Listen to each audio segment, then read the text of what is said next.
एक बड़े technical concept के साथ मैं आपकी खिदमत में हाजिर हूं। क्या हम अपनी इन्वेस्टमेंट इन एसोसिएट को एक नेगेटिव अमाउंट पे रिपोर्ट कर सकते हैं?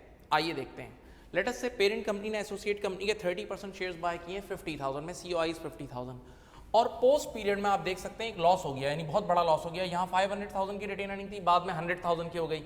अब अगर मैं इस लॉस को यहाँ एडजस्ट करूंगा 400,000 का 30%, ये नेगेटिव 120,000 आएगा और आंसर नेगेटिव में आ जाएगा।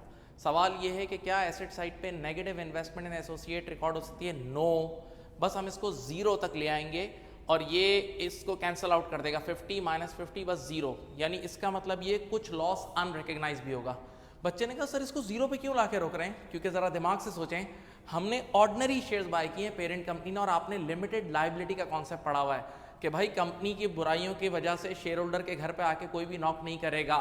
यानी ये बच्चों को पढ़ाया जाता है ना कि अगर आप आज स्टॉक मार्केट से 100 रुपए का शेयर खरीद रहे हैं ना, और अगर कोई बहुत बड़ा अजाब आ गया तो मैक्सिमम आपका वो 100 रुपए का शेयर जाया होकर जीरो हो सकता है। कभी भी कोई कंपनी की वजह से आपके घर पे नॉक नहीं करेगा।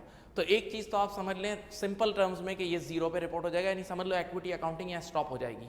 अब दूसरी चीज, लेकिन हाँ कभी कभार ऐसा होता है कि पेरेंट कंपनी ने कुछ एक्स्ट्रा ऑब्लिगेशंस, कुछ अपने ऊपर यानी कॉन्ट्रेक्चुअल अरेंजमेंट्स लिए हुए होते हैं। पेरेंट कंपनी बैंक्स वगैरह को बोलती है कि हाँ यार इस वाली एसोसिएट या इस सब्सिडरी को लोन दे दो, हम जिम्मेदार हैं। तो अगर ऐसी कोई गारंटीज या ऐसी कोई ऑब्लिगेशन है तो वो डेफिनेटली आपने रिपोर्ट करनी है, फिर आपने एक्स्ट्रा लॉस बुक करना होगा, राइट। सवाल यह है कि पेरेंट कंपनी ऐसा क्यों करती है, इसका जवाब भी मैं दूंगा। एक और छोटा सवाल यहाँ डिस्कस करना है सर, बाद में लेट अस से यही वाला एसोसिएट लॉस से प्रॉफिट में कन्वर्ट हुआ तो फ्यूचर में क्या होगा? तो जरा सोचें, फ्यूचर में आपने कुछ ना कुछ अनरिकग्नाइज लॉस बुक किया होगा। सोचें ना, आपने यहाँ सिर्फ इस 50 के सामने 50 कैंसिल किया तो 50 का लॉस तो आपने रिकग्नाइज कर लिया, इसका मतलब 70,000 का लॉस अनरिकग्नाइज है। तो ऐसे बहुत सारे अनरिकग्नाइज लॉसेज होंगे। तो अब जब बाद में इदारा प्रॉफिट में आएगा ना, तो रूल ये है कि जितना भी आपने अनरिकग्नाइज लॉस बुक किया है ना, पहले उतना प्रॉफिट क्रिएट होगा, यानी नेट जीरो होगा, और उसके बाद जाके आप अपनी इन्वेस्टमेंट इन एसोसिएट को पॉजिटिव में रिपोर्ट कर सकते हैं। अच्छा, एक और चीज, IFRS 12 ने एक और बड़ी जबरदस्त बात बोली है कि जो अनरिकग्नाइज, कुछ लॉस अनरिकग्नाइज था ना, उसका डिस्क्लोजर बना दो। उसका डिस्क्लोजर बना दो ताकि देखने वाले को पता तो लगे कितना आपने नहीं रिकॉर्ड किया। क्योंकि ऑब्वियस सी बात है, आपकी नीयत तो कंटिन्यू करने की है, आपने एक चलता हुआ बिजनेस खरीदा हुआ है, तो इसलिए इसका डिस्क्लोजर बना दिया। अब आखिरी सवाल, मैं बिजनेस डिस्कशन करूंगा। सवाल ऐसा क्यों है कि पेरेंट कंपनी अपनी सब्सिडरी के लिए या अपनी एसोसिएट के लिए गारंटी लेगी, हट के गारंटी लेगी कि हाँ यार इसको लोन दे दो और चलता रहे?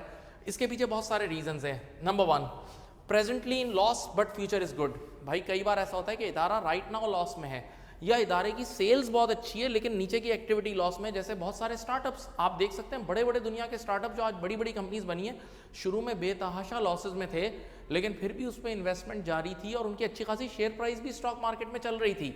उसकी वजह ये है क्योंकि उनका फ्यूचर बहुत ब्राइट था, तो इन्वेस्टर गारंटीज भी ले रहा था, इन्वेस्टमेंट भी कर रहा था। Number 2, this business supporting other businesses. भाई कई बार ये बिजनेस तो लॉस में होता है लेकिन ये दूसरे बिजनेसेस के लिए बहुत अच्छा होता है। फॉर एग्जांपल, कई बार कितने ऐसे ब्रांड्स हैं जो अपने रिटेल आउटलेट्स को चला रहे होते हैं सिर्फ इस वजह से कि उनका ब्रांड इमेज बरकरार रहे या उनके साथ कस्टमर की इंटरेक्शन रहे या दूसरी चीजें बेच दें, तो ये भी एक रीजन होता है। तीसरा मेजर रीजन, इंटेलेक्चुअल प्रॉपर्टीज।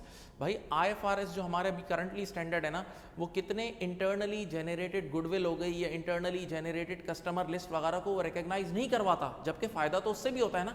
तो आपका मुमकिन है वो इदारा इस वजह से बुरा नजर आ रहा है कि ये चीजें अभी तक रिकग्नाइज ही नहीं हुई, जबकि हकीकत में तो एग्जिस्ट करती हैं और इवन स्टॉक मार्केट भी उसको मानती है।